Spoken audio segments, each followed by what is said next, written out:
Hello friends, welcome to my channel. இன்னைக்கு நான் உங்களுக்கு கருவேப்பிலை பொடி எப்படி செய்யறதுன்னு தான் காமிக்க போறேன். கருவேப்பிலை உடம்புக்கு ரொம்ப நல்லது, குறிப்பா தலைமுடிக்கு ரொம்ப நல்லது. அதனால கருவேப்பிலையை முடிஞ்ச அளவுக்கு உங்களோட உணவுல சேர்த்து சாப்பிடுங்க.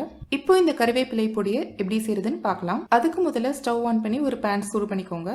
பேன் நல்லா சூடானதும் 1/4 கப் அளவுக்கு உளுத்தம்பருப்பை சேர்த்து மிதமான தீயில நல்லா பொன்னிறம் ஆகுற வரைக்கும் வறுத்துக்கோங்க.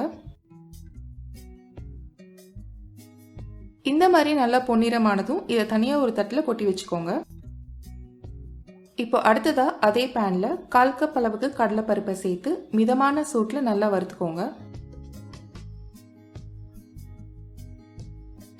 இந்த மாதிரி நல்லா வறுபட்டதும் இதையும் நம்ம அதே தட்டுல கொட்டி வச்சுக்கலாம். அடுத்ததா அதே பேன்ல 1 டேபிள் ஸ்பூன் அளவுக்கு கொத்தமல்லி விதை சேர்த்து மிதமான சூட்ல நல்லா வறுத்துக்கோங்க.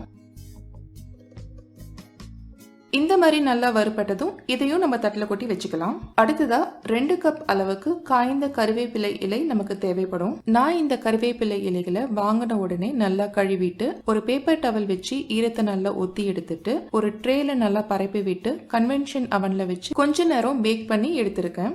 உங்ககிட்ட ஒருவேளை கன்வென்ஷன் அவன் இல்ல அப்படின்னா நீங்க கருவேப்பிலை இலைகளை நல்லா அலசிட்டு ஈரத்தை நல்லா ஒத்தி எடுத்துட்டு வீட்லயே நிழல்லையே ஒரு 2 to 3 நாளைக்கு காய வச்சும் இந்த மாதிரி காய்ந்த மொறுன்னு இருக்கிற கருவேப்பிலை இலைகளை மிதமான சூட்ல 2 நிமிஷம் வதக்கி எடுத்துக்கோங்க.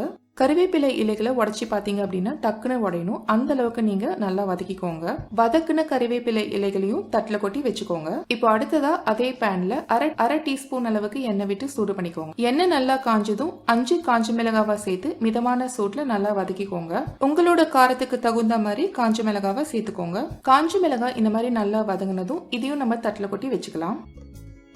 இந்த மாதிரி வதங்கின பொருட்கள் எல்லாமே நல்லா ஆறுனதுக்கு அப்புறமா அதை ஒரு மிக்சி ஜார்ல சேர்த்துக்கலாம். இது கூட இப்போ கொஞ்சமா பெருங்காயத்தூளும் தேவையான அளவு உப்பும் சேர்த்து இந்த மாதிரி நல்ல மையா அரைச்சுக்கலாம். அவ்வளவுதாங்க. இப்ப நம்மளோட அருமையான வாசனையான அதே சமயம் ஆரோக்கியமான கருவேப்பிலை பொடி தயாராயிடுச்சு. இதே கருவேப்பிலை பொடியில வெள்ளை எல்லை வதக்கி அரைக்கிறப்போ சேர்த்து அரைச்சும் செய்யலாம்.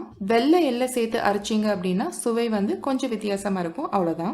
இந்த கருவேப்பிலை பொடியில நீங்க நல்லெண்ணெய் விட்டு இட்லி, தோசை, ஊத்தாப்பம் இதுக்கெல்லாம் சைட் டிஷ்ஷா வச்சு சாப்பிட்டீங்கன்னா ரொம்ப அருமையா இருக்கும். இந்த ரெசிபியை நீங்க கண்டிப்பா ட்ரை பண்ணி பாருங்க. இந்த வீடியோ உங்களுக்கு பிடிச்சிருந்ததுன்னா இந்த வீடியோவை லைக் பண்ணுங்க. இந்த வீடியோ பத்தின உங்களோட கருத்துக்களை கமெண்ட் பண்ணுங்க அண்ட் மறக்காம என்னோட சேனலுக்கு சப்ஸ்கிரைப் பண்ணுங்க. தேங்க்ஸ் ஃபார் வாட்சிங்.